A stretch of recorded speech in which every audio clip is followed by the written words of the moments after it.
क्या आपको बहुत ज़्यादा उबासी आती है? ऑब्वियसली आती होगी, स्पेशली किसी बोरिंग काम में जैसे कि स्टडी या फिर किसी बोरिंग लेक्चर में उबासी को कंट्रोल कर पाना बेहद नामुमकिन है। लेकिन क्या आपको पता है कि जिस उबासी की वजह से आपने किसी ना किसी क्लास में डांट सुनी होगी, वही उबासी आपकी सेहत के लिए बहुत अच्छी होती है।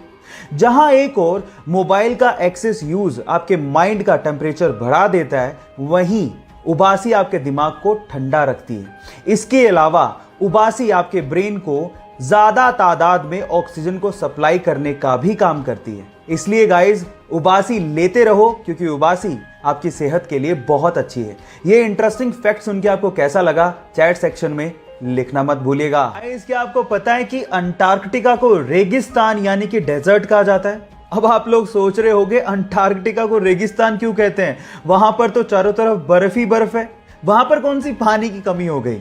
तो थांबा, मैं आपको आपकी जानकारी के लिए बता दूं कि हम मानते हैं कि भैया स्नो बर्फ होती है, लेकिन स्नो की कंजप्शन आपको हाइड्रेट करने की बजाय डिहाइड्रेट कर देती है। जी हाँ गाइस, आप ठीक सुन रहे हैं। जब आप स्नो की कंजप्शन करते हैं तो आपके शरीर को उसे पानी में बदलने में ज्यादा एनर्जी लगती है, जो स्नो के हाइड्रेटिंग इफेक्ट को नलीफाई कर देती है ना। ये इंटरेस्टिंग फैक्ट। ये फैक्ट जान के आपको कैसा लगा, चैट सेक्शन में लिखना मत भूलिएगा। दुनिया के सबसे अमीर देशों में इसका नाम आता है। यहाँ के लोगों के पास पैसा भी बहुत है। मैं मानता हूं कि आप पैसों से बहुत कुछ खरीद सकते हैं, लेकिन अच्छी सेहत शायद नहीं। जहां एक और दुबई का नाम सबसे अमीर देशों में आता है, वहीं इसी देश का नाम सबसे मोटे लोगों की देशों की सूची में भी ऊपर है। और इसी प्रॉब्लम को दूर करने के लिए वहां की गवर्नमेंट ने अपने मोटे सिटीजन्स के लिए एक स्कीम निकाली है। इस स्कीम के मुताबिक अगर कोई मोटा सिटीजन अपना 1 किलोग्राम वजन कम करता है तो गवर्नमेंट की तरफ से उसे 2 ग्राम सोना दिया जाता है।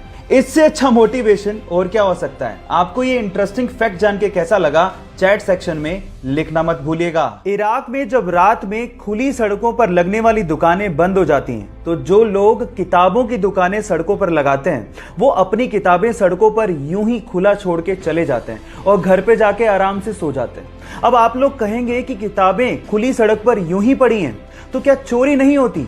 तो मैं आपको बता दूं कि इराक के लोगों का यह मानना है कि the reader does not steel and the thief does not read. मतलब अगर कोई जेंटलमैन होगा तो वो किताबों को कभी भी चोरी नहीं करता। वो ज्यादा से ज्यादा फ्री में किताबों को पढ़ेगा और वहीं पर छोड़ के चला जाएगा। लेकिन चोर, वो तो कभी पढ़ता ही नहीं है। ये फैक्ट जान के आपको कैसा लगा, चैट सेक्शन में लिखना मत भूलिएगा। एक गाय जब बहुत ज्यादा खुश होती है तो वो ज्यादा दूध देती है। इनफैक्ट उसकी दूध की क्वालिटी भी बहुत अच्छी होती है। अब अगर आप लोग गाय पालते हो तो मेरे पास आपके लिए एक साइंटिफिकली प्रूव्ड टिप है, जिसके थ्रू आप अपनी गाय का मिल्क प्रोडक्शन बढ़ा सकते हो। आप एक काम करो, उसका एक अच्छा सा नाम रखो और उसके बाद उसे उसी नाम से पुकारो।